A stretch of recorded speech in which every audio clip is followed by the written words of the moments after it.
And we're going to start off with the game of the week. And if you don't think it's the game of the week, I don't know what to tell you, because we get an NFC divisional round rematch between the Rams and Eagles. This is becoming a rivalry, Cam. They played each other twice last year. You know, the Eagles have had the Rams number. They have. Yeah, we've gotten smoked.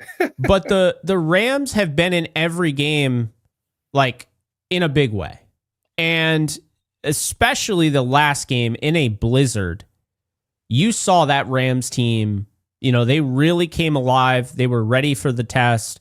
Now, they might not have been ready for Saquon Barkley, but the way I see it, Cam, is they had the Eagles on the ropes, and they gave up all those yards to Barkley. They gave up that touchdown at the end of the game that should have ended the game.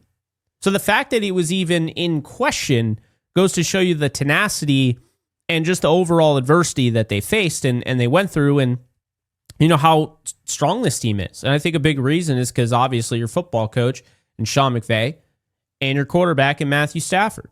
So Cam, I've been going back and forth on this. I had the Eagles winning this game for a while, and after the first 2 weeks, I think the Rams are winning this game. I think they're the better team right now. I think they're the best team in the league currently. And the reason I feel that way is because when you look, their run game hasn't even gotten going yet. And look at what they're doing. They're leading the league in explosives. The defense, they're number 2 in DVOA.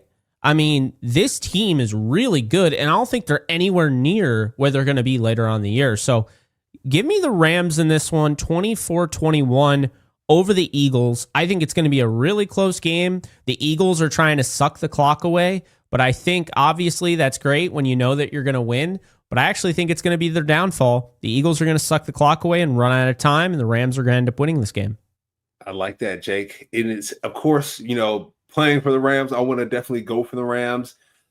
But I'm going to have to flip the score on this one. I'm going to have to go Eagles 24, Rams 21. Reason being, like you mentioned, Chris Shula, his defense has been exceptional this year. Probably ranked in the top 5 defenses, I would say, in the league right now. That's been really important. But what I've been calling out since week 1, C.J. Stroud had about 50 yards rushing, I think it was. Nick Chubb led in rushing, and C.J. Stroud was right behind him in rushing yards.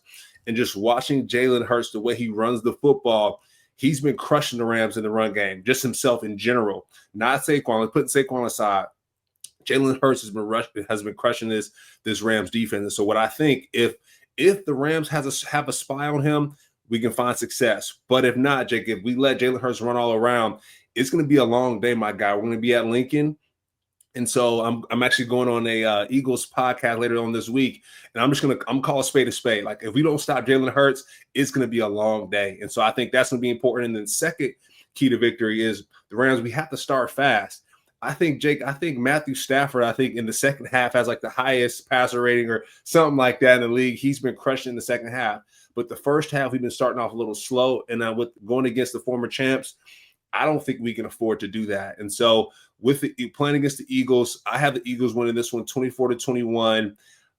Rams fans, please, please give me some grace here, but I'm just calling a spade, Jake. I think if we can't stop that run game from Jalen Hurts or Saquon Barkley, it's going to be a long day.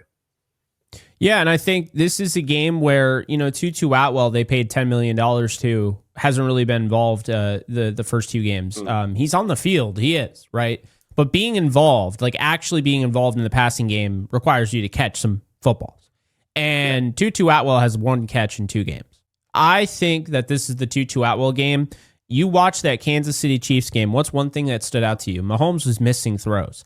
But when he missed throws, guys were open. You can throw on this Eagles secondary. They don't have a Darius Slay. They don't have a Chauncey Gardner-Johnson. That's what they're missing. I am not a fan of their secondary. I am a big fan of their defensive front, but I'm a fan of what the Rams are doing, on that offense. And so I think that they're going to throw enough at them where you're going to get those opportunities over the top, those shot plays to a Tutu Atwell, those shot plays to a Jordan Whittington. And I think that's going to be the difference maker. But another thing is, they barely lost the game last year. This iteration of the Rams, I've said, is their best team in the Sean McVay era. I truly believe that.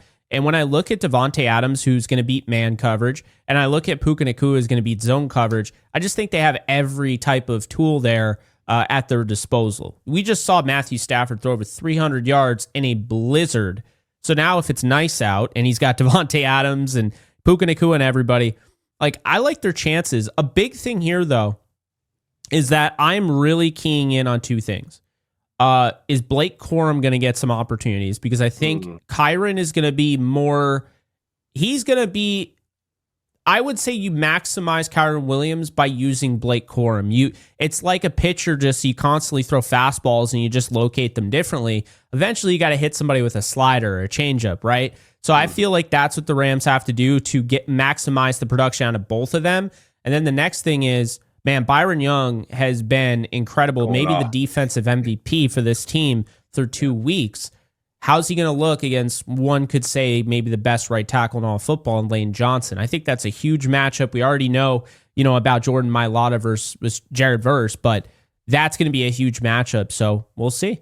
Yeah, and going back to the point with Matthew Stafford's weapons, going back to the last game against the Titans, I think Devontae Adams had about like 17 targets and only 8 catches. And so, like you mentioned, share some of those targets with Tutu Atwell, right? We got to find some other people to get the football to. I know Puka Nacua, like you mentioned, is going to go off. They're going to figure things out, but the Rams have to expand that playbook a little bit. And you mentioned it, Blake Corum and Kyron Williams, those carries are like 13 to like 5. Let's get Blake Corum up to about 8 to 10 carries, and then Kyron, let's bring those down just a little bit. But and then even getting those guys out in the pass game, I mentioned it earlier to the Patriots, their running backs are catching the football out of the backfield. Ramondre Stevens is catching the football 30 yards down the football field. You see Christian McCaffrey catching red zone passes. So let's get those guys out of the backfield, make things happen. I think that's going to be really important. And then also utilizing our tight ends, that 12 personnel, I think that's going to be real key. Dennis Allen, he found the end zone this past game and the most recent game. Is he the red zone threat? What does that look like? And I'm just loving some of the tight end delay screens almost, where they show that they're blocking and slip out, catch a pass and run down the field. So I think a little bit of that would be great. And just like I mentioned before, Jake, just stopping that run game from the Eagles. And A.J. Brown and Devontae, they haven't went off yet, Jake.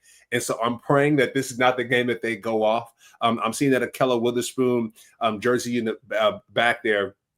Think about Emmanuel Forbes. Are they attacking? When I looked at the Titans game, I feel like they were attacking Forbes, really, because Akella wasn't in the game. They were attacking Forbes. They were finding ways to find success over the top. And so I think we have to watch out for that. Is just Akella Witherspoon being out, stopping that run game, and, of course, giving the ball, like you mentioned, to Tutu Atwell and Blake Corum. Yeah, and, Darius Williams has to step up. That's just the bottom line.